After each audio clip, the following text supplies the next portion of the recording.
On the porch of her new tiny one-room house, Tin Tin Win can finally start to relax.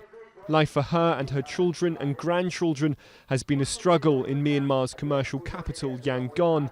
There's no state help in the country, so when times are tough, people are reliant on the charity of others. Our experience was that because the rent went up several times, we couldn't afford to stay in our house. That's why we had to move here.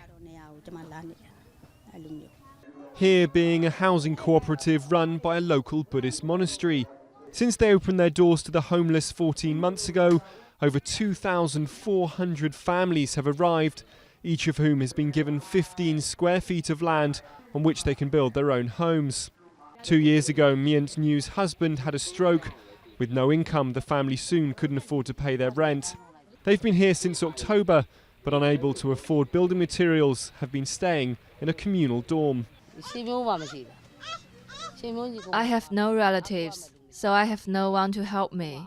I only have my mother, who also had no place to stay. I could not rely on her. But the monastery has now run out of space and can no longer house any more families. They're trying to get more funding to buy more land, so those forced from their homes by rising property prices have somewhere to go.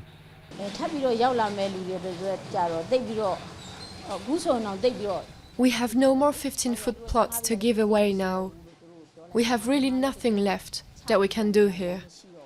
But for people with major difficulties, the abbot will think of a way to help them.